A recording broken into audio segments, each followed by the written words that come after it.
Top quality और consistent performance के लिए सिर्फ सिल्वर पंप नाम याद रखना।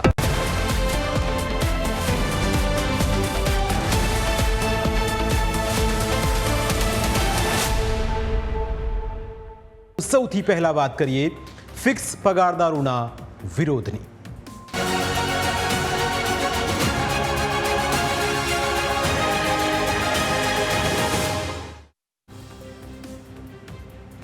રાજ્યમાં લાખો યુવાન યુવતીઓ સરકારી નોકરીનું સપનું જુએ છે। માંડ ક્યારેક ભરતી બહાર પડે તો તેમાંથી કેટલાક લોકોને સરકારી નોકરી લાગી જાય છે, પણ જે લોકો સરકારી નોકરી પર લાગે છે તેઓ 5 વર્ષ માટે બંધાઈ જાય છે।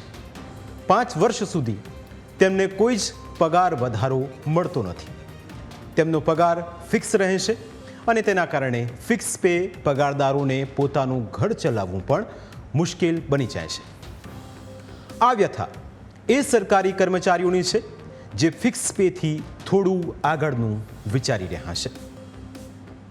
ફિક્સ પે હટાવવાનો મુદ્દો અવારનવાર ચર્ચાના કેન્દ્ર સ્થાને રહ્યો છે। ફિક્સ પગારદારો અવારનવાર ફિક્સ પે દૂર કરવાની માંગણી કરતા આવ્યા છે, પરંતુ આ બાબતનું કોઈ ચોક્કસ નિરાકરણ આવી શક્યું નથી। હજુ 2 દિવસ પહેલાં જ ભારતીય મજદૂર સંઘે મુખ્યમંત્રીને પત્ર લખીને રજૂઆત કરી કે ફિક્સ પેની નીતિ 5 વર્ષથી ઘટાડીને 2 વર્ષ કરવામાં આવે। જો આવું કરવામાં નહીં આવે તો તેઓ આંદોલન પર ઉતરી આવશે।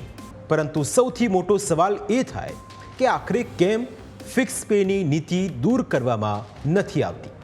તેની પાછળ રહેલા કેટલાક તાર્કિક કારણો અમે તમારી સમક્ષ રજૂ કરી રહ્યા છીએ।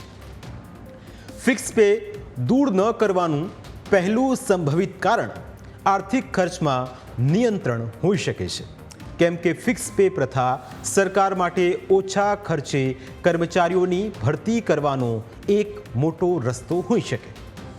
કારણ કે રાજ્યમાં અંદાજે 65 થી 70,000 કર્મચારીઓ ફિક્સ પે હેઠળ કામ કરી રહ્યા છે, જે રાજ્ય સરકારની તિજોરી પર મોટો બોજો નાખી શકે છે। જો સરકાર ફિક્સ પે હટાવે તો સરકારને માસિક 125 થી 150 કરોડ સુધીનો બોજો પગારમાં ચૂકવવામાં આવે તેમ છે। ઉદાહરણ તરીકે વર્ગ 3ની અલગ અલગ કેટેગરી પ્રમાણે ફિક્સ પેમાં ફરજ બજાવતા કર્મચારીનો હાલનો પગાર છે તે પગાર અંદાજે 30 થી 40% વધી જાય તેમ છે, જેથી સરકારને આર્થિક ભારણ આવી શકે તેમ છે।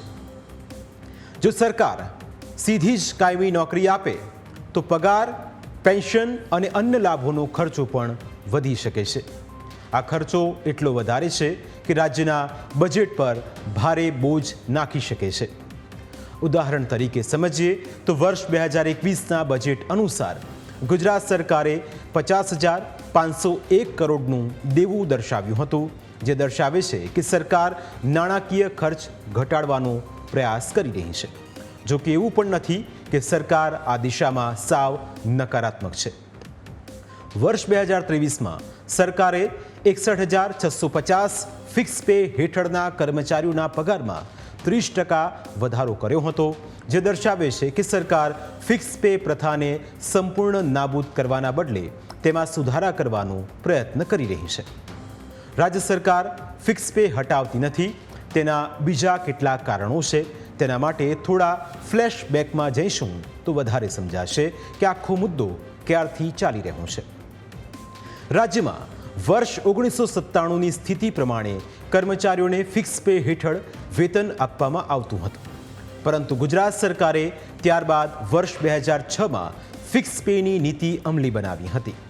તે સમયે કર્મચારીઓએ આ નીતિનો વિરોધ કર્યો, પણ સરકારે કર્મચારીઓના હિતમાં કોઈ નિર્ણય નહોતો લીધો।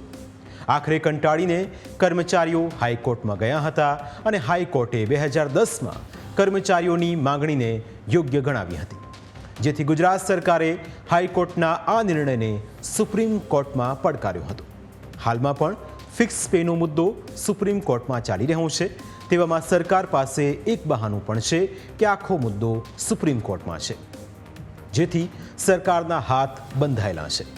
સરકારનું ફિક્સ પે દૂર ન કરવાના બીજા પણ કારણો છે, જેમ કે ફિક્સ પેની પ્રથા સરકારને કામચલાઉ ધોરણે કર્મચારીઓ રાખવાની સરળતા આપે છે. આનાથી જો કોઈ કર્મચારી યોગ્ય કામ ન કરતા હોય અથવા કોઈ મોટું સંકટ આવી પડે તો તેવા સમયે સરકાર આ કર્મચારીઓની છટણી કરીને પોતાનો આર્થિક બોજો ઘટાડી પણ શકે છે. અત્યાર સુધી આવી કોઈ સ્થિતિ આવી નથી. આશા રાખીએ કે આવે પણ નહીં. ફિક્સ પે પ્રથા નાબૂદ કરવી એ રાજકીય રીતે સંવેદનશીલ મુદ્દો છે. આનાથી સરકારી ખર્ચમાં વધારો થઈ શકે છે, જેના કારણે અન્ય કલ્યાણકારી યોજનાઓ અથવા વિકાસના કાર્યો પર અસર પડી શકે છે. સરકારે આવા નિર્ણયો લેતા પહેલાં રાજકીય અને આર્થિક સંતુલન જાળવવું પડે છે, પરંતુ સામે ફિક્સ પગારદારોની વાત પણ તેમના સ્થાને યોગ્ય છે. સોશિયલ મીડિયા પર ફિક્સ પગારદારો સરકારની આ નીતિને શોષણ કરનારી નીતિ ગણાવી રહ્યા છે. ફિક્સ પગારદારો સરકારની આ નીતિને ગેરબંધારણીય ગણીને નાબૂદ કરવાની માંગ કરી રહ્યા છે. ગુજરાતમાં ફિક્સ પેને પ્રોબેશન પીરિયડ તરીકે ગણવામાં આવે છે, જે 5 વર્ષ લાંબો છે. તેની સરખામણીમાં બિહાર જેવા રાજ્યોએ પ્રોબેશન પીરિયડ ઘટાડીને 1 વર્ષ કર્યું છે, જેથી હવે ગુજરાતના કર્મચારીઓ પણ આશા રાખી રહ્યા છે કે સરકાર એટલીસ્ટ ફિક્સ પેના વર્ષમાં ઘટાડો કરે, જેથી કર્મચારીઓને લાંબા સમય સુધી એક જ પગાર ધોરણમાં બંધાયેલા ન રહેવું પડે અને જલ્દી તેમને મોંઘવારી પ્રમાણે પગાર વધારો મળતો થાય. રાજ્યમાં ઓપીએસ જેવી માગણીઓ પૂરી કરવામાં આવી છે, પરંતુ ફિક્સ પે નાબૂદીનો મુદ્દો હજુ વિચારણા હેઠળ છે, જેના કારણે કર્મચારીઓમાં અસંતોષ જોવા મળી રહ્યો છે. કારણ કે જે પ્રમાણે હવે મોંઘવારી વધી રહી છે, તેને લઈ જો સરકાર ફિક્સ પગારદારોનો પગાર નહીં વધારે તો પણ આગામી સમયમાં આંદોલનો થાય તેવી ચીમકીઓ આપવામાં આવી રહી છે. તેવામાં આશા રાખીએ કે આ મુદ્દાનો કોઈ સુખદ ઉકેલ જલ્દી જ આવે.